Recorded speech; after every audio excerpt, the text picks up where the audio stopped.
ଯେଉଁଠି ସବୁ ଗର୍ବ ସରିଯାଏ, ସବୁ ଅହଙ୍କାର ଶେଷ ହୋଇଯାଏ, ରାଗ ଈର୍ଷା ଅଭିମାନ ବିନାଶ ହୁଏ, ସବୁ ଜ୍ଞାନ ହଜିଯାଏ, ବିଜ୍ଞାନ ତାର ପରିଚୟ ହରାଏ। ଧନୀର ଗାରିମା ଜ୍ଞାନୀର ଜ୍ଞାନ ସତ୍ତା ହରାନ୍ତି। ଭାଷା ସବୁ ମୂକ ହୋଇଯାଏ, ଦୁଃଖ ଶୋକ ଲିଭିଯାଏ। ସେଇଠି ଏକମାତ୍ର ସତ୍ୟ, ସର୍ବୋତ୍ତମ ସତ୍ୟର ସନ୍ଧାନ ମିଳେ। ସେ ହିଁ ମହାପ୍ରଭୁ ଶ୍ରୀ ଜଗନ୍ନାଥ। ଜୟ ଜଗନ୍ନାଥ। ଆପଣମାନଙ୍କୁ ମୋ ଚ୍ୟାନେଲକୁ ସ୍ୱାଗତ ଜଣାଉଛି। ଆସନ୍ତୁ ତାହେଲେ ହଜିଯିବା, ମଜିଯିବା, ଭିଜିଯିବା ସେଇ ଭକ୍ତ ବତ୍ସଳ ଶରଣାଗତ ବତ୍ସଳ ଭାବ ବିନୋଦିଆଙ୍କର ଭକ୍ତି ରସରେ, ଯାହାର ରୂପ ମାଧୁର୍ଯ୍ୟ ଅପୂର୍ବ, ସବୁ ଧର୍ମର ସମନ୍ୱୟ ସେ, ଯାହାକୁ ସମସ୍ତେ କୁହନ୍ତି ଆମର। ସତରେ ସେ ସମସ୍ତଙ୍କର। ଯିଏ ଯେଉଁ ରୂପରେ ଚାହିଁଛି ପ୍ରଭୁଙ୍କୁ ସେହି ରୂପରେ ପାଇପାରିଛି। ସତରେ ଭକ୍ତ ଭଗବାନଙ୍କ ସମ୍ପର୍କ ସମ୍ପୂର୍ଣ୍ଣ ବ୍ୟକ୍ତିଗତ, ଯେଉଁଠି ବିଜ୍ଞାପନ କିମ୍ବା ପ୍ରସାରର ଆବଶ୍ୟକତା ନାହିଁ। ସବୁ ରୂପଠୁ ଭିନ୍ନ ତାଙ୍କ ରୂପକାନ୍ତି, କିନ୍ତୁ ସେ ସମସ୍ତଙ୍କ ଆକର୍ଷଣର କେନ୍ଦ୍ରବିନ୍ଦୁ। ଯିଏ ବି ତାଙ୍କ ଆଖିକୁ ଚାହିଁଛି, ସେ ଆଖିର ସୌନ୍ଦର୍ଯ୍ୟରେ ହଜିଯାଇଛି। ଖୁବ୍ ସ୍ୱତନ୍ତ୍ର ତାଙ୍କର ଭଲ ପାଇବା। न मन्त्रं ध्यान योगं न पूजा मंत्र साधनम, केवल आत्मीय भावम। ଏଇ ଭାବର ଠାକୁରଙ୍କୁ ତନ୍ତ୍ର ମନ୍ତ୍ର ବଳରେ ପାଇପାରିବାନି। ପାଇବା କେବଳ ଆତ୍ମୀୟତା ଭାବରେ, ଆମ ଅନୁଭୂତିରେ, ଆମ ଅନୁଭବରେ। ଯାହାର ନାମ ସ୍ମରଣରେ ମୁକ୍ତି ମିଳେ, ଯତ ସ୍ମରଣ ମାତ୍ରେଣ ଜନ୍ମ ସଂସାର ବନ୍ଧନାତ୍। ଯାହାର ନାମ ଉଚ୍ଚାରଣରେ ସବୁ ରୋଗରୁ ମୁକ୍ତି ମିଳେ, ସେ ପୁଣି ସ୍ନାନ ପୂର୍ଣ୍ଣମୀ ପରଠାରୁ ଜ୍ୱରରେ। ଏହା କ'ଣ ସମ୍ଭବ? ସତରେ ଲୀଳାମୟଙ୍କର ସବୁ ଲୀଳା ଦିବ୍ୟ। ଏହା ତାଙ୍କର ମାନବୀୟ ଲୀଳା।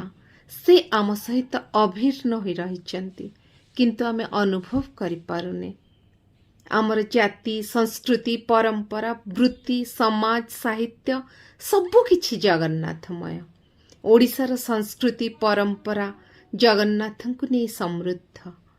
ଉତ୍କଳମଣି ଗୋପବନ୍ଧୁଙ୍କ ଭାଷାରେ, ଜଗତ ସରସେ ଭାରତ କମଳ, ତା ମଧ୍ୟେ କେଶର ପୁଣ୍ୟ ନୀଳାଚଳ। ଓଡ଼ିଆ ଜାତି ଜଗନ୍ନାଥଙ୍କ ବିନା କେବେ ବି ବଞ୍ଚିପାରିବ ନାହିଁ। 4 ଯୁଗର ନୀତି ଏଠି ପାଳନ କରାଯାଏ। ସତ୍ୟ, ତ୍ରେତୟା, ଦ୍ୱାପର, କଳି। ସତ୍ୟ ଯୁଗର ଧାମ ବଦ୍ରୀନାଥ ଧାମ, ତ୍ରେତୟା ଯୁଗର ଧାମ ରାମେଶ୍ୱରମ, ଦ୍ୱାପର ଯୁଗର ଧାମ ଦ୍ୱାରିକା ଏବଂ କଳି ଯୁଗର ଧାମ ପୁରୁଷୋତ୍ତମ ଧାମ ପୁରୀ, ଯାହା ବ୍ରହ୍ମ ଉପାସନାର କେନ୍ଦ୍ର, ଶ୍ରୀକ୍ଷେତ୍ର। ଯେଉଁଠି ମୂକଂ କରୋତି ପାଚାଳଂ ପଙ୍ଗୁ ଲଙ୍ଘୟତେ ଗିରି। ଯିଏ କୋଟି ବ୍ରହ୍ମାଣ୍ଡର ନାୟକ, ଯେଉଁଠି ଭକ୍ତ ଡାକେ ମଣିମା ମଣିମା, ସମସ୍ତଙ୍କୁ ଲାଗେ ପ୍ରଭୁ ଆମକୁ ଚାହିଁ ହାତ ମେଲାଇ ଡାକୁଛନ୍ତି। ସତରେ କୋଟିଏ ଭିତରେ ଗୋଟିଏ ମୋ ଠାକୁର, ଭାବ ବିନୋଦିଆ କଳା ଠାକୁର, ଯାହାର ରୂପ, ଗୁଣ, କର୍ମ, ନୀତି ସମ୍ପୂର୍ଣ୍ଣ ସ୍ୱତନ୍ତ୍ର, ଯାହାର ରୋଷଶାଳା ଦୁନିଆର ସବୁଠୁ ବଡ଼ ରୋଷେଇ ଘର। ସକାଳୁ ଆରମ୍ଭ ହୁଏ ଗୋପାଳ ବଲ୍ଲଭ ଭୋଗରୁ, ପରେ ସକାଳ ଧୂପ, ଭୋଗ ମଣ୍ଡପ ଭୋଗ, ମଧ୍ୟାହ୍ନ ଧୂପ, ସନ୍ଧ୍ୟା ଧୂପ ଓ ବଡ଼ ଶୃଙ୍ଗାର ଭୋଗ ପର୍ଯ୍ୟନ୍ତ। ଯାହାର ସ୍ନାନ 3 ପ୍ରକାରର, ପ୍ରତିବିମ୍ବ ସ୍ନାନ, ମହାସ୍ନାନ ଓ ଦେବସ୍ନାନ। ସ୍ନାନ ପୂର୍ଣ୍ଣମୀରେ 108 ଗରା ପାଣିରେ ଦେବସ୍ନାନ କରି ଜ୍ୱରରେ ପଡ଼ନ୍ତି ମହାବାହୁ। ସେହି ସମୟରେ ଅଣସର ପଟି ସେବା ଅନୁଷ୍ଠିତ ହୁଏ। ଜ୍ୱରରୁ ଉଠିବା ପରେ ଜନ୍ମବେଦୀ ଗୁଣ୍ଡିଚା ମନ୍ଦିରକୁ ରଥାରୂଢ଼ ହୋଇ ଯାତ୍ରା କରନ୍ତି ମହାପ୍ରଭୁ, ସଙ୍ଗରେ ବଡ଼ ଭାଇ ଭଉଣୀଙ୍କୁ ଧରି। ପ୍ରଭୁଙ୍କୁ ରଥାରୂଢ଼ ଅବସ୍ଥାରେ ଦର୍ଶନ କଲେ ସର୍ବମୋକ୍ଷ ପ୍ରାପ୍ତି ହୁଏ। ସେଥିପାଇଁ କୁହାଯାଇଛି, ତୋଳେଚ ଦୋଳ ଗୋବିନ୍ଦମ୍ चापे च मधुसूदनं रथे तु वामनं दृष्ट्वा पुनर्जन्मं न लभ्यते। ଦୋଳରେ ଅନ୍ତରିକ୍ଷ ଲୀଳା, ଚାପରେ ଜଳ ଲୀଳା କରି ରଥରେ ମର୍ତ୍ତ୍ୟ ଲୀଳା କରନ୍ତି ପରମ ବ୍ରହ୍ମ ଶ୍ରୀ ଜଗନ୍ନାଥ। ଆସନ୍ତୁ ଆସନ୍ତୁ ତାହେଲେ ନିଜ ନିଜ ଭାବରେ ଡାକିବା ସେହି ଭାବଗ୍ରାହୀଙ୍କୁ, ଯାହାର ସନ୍ନିଧାନ ପାଇଁ ଦେବତା ମଧ୍ୟ ପାଗଳ। ସବୁ ଛନ୍ଦ, କପଟ, ହିଂସା, ଦ୍ୱେଷ, ଲୋଭ, ମୋହକୁ ସମ୍ପୂର୍ଣ୍ଣ ତ୍ୟାଗ କରି ସବୁ ଆସକ୍ତିରୁ ଦୂରରେ ରହି ସମ୍ପୂର୍ଣ୍ଣ ଭାବରେ ନିଜକୁ ସମର୍ପଣ କରିବା। ଆଜି ପାଇଁ ରହୁଛି। ମୋ କହିବା ଆପଣମାନଙ୍କୁ ଭଲ ଲାଗୁଥିଲେ ମୋ ଚ୍ୟାନେଲକୁ ଲାଇକ୍, ସେୟାର, ସବସ୍କ୍ରାଇବ୍ କରନ୍ତୁ।